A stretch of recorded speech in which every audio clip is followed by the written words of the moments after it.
Salam sigap dan shalom. Renungan kita pada hari ini, Jumat 2 September 2022, berjudul Persembahkan Tubuhmu. Ayat intinya terdapat di dalam Roma 12 ayat 1. Karena itu, saudara-saudara, demi kemurahan Allah, aku menasehatkan kamu, supaya kamu mempersembahkan tubuhmu sebagai persembahan yang hidup, yang kudus, dan yang berkenan kepada Allah. Itu adalah ibadahmu yang sejati. Pena Inspirasi menuliskan yang dimaksud dengan judul renungan kita pagi ini, Persembahkan Tubuhmu, adalah jawaban atas pertanyaan, siapakah yang mau, agar mau datang menghampiri tata kasih karunia Allah dan mengalami kasih-Nya yang tiada bandingnya itu adalah sebagai berikut.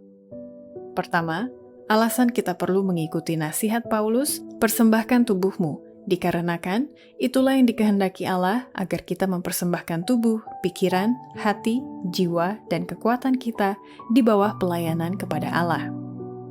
Ia yang sungguh-sungguh mengasihi dan takut akan Allah, yang berjuang dengan tujuan satu untuk melakukan kehendak-Nya, akan menempatkan tubuhnya, pikirannya, hatinya, jiwanya, dan kekuatannya di bawah pelayanan kepada Allah.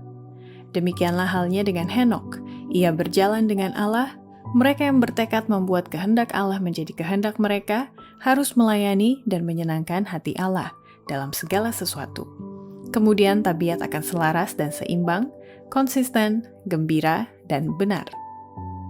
Kedua, alasan kita perlu mengikuti nasihat Paulus, persembahkan tubuhmu, dikarenakan Tuhan menuntut agar kita menggunakan sebaik-baiknya otak, tulang, dan otot tubuh, pikiran dan hati untuk masuk ke jalan kekudusan yang tinggi dan suci. Pendidikan yang benar meliputi manusia itu seutuhnya. Pendidikan yang benar mengajar pribadi penggunaan yang benar atau diri seseorang. Pendidikan yang benar menyanggupkan kita menggunakan sebaik-baiknya otak, tulang, dan otot tubuh, pikiran, dan hati. Kemampuan pikiran sebagai penguasa yang lebih tinggi memerintah kerajaan tubuh. Selera dan nafsu alamiah harus ditaruh di bawah pengendalian hati nurani dan kasih sayang rohani. Kristus berdiri di kepala kemanusiaan dan adalah maksudnya untuk menghimbau kita dalam pelayanannya masuk ke jalan kekudusan yang tinggi dan suci. Oleh pekerjaan kasih karunia-Nya yang mengagumkan, kita dibuat sempurna dalam Dia.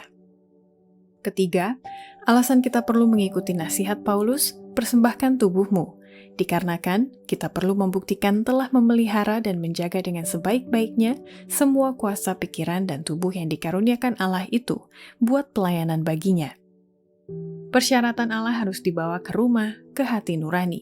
Laki-laki dan perempuan harus dibangunkan kepada tugas menguasai sendiri, kepada perlunya kemurnian, kebebasan dari setiap selera yang merusak akhlak dan kebiasaan yang mencemarkan.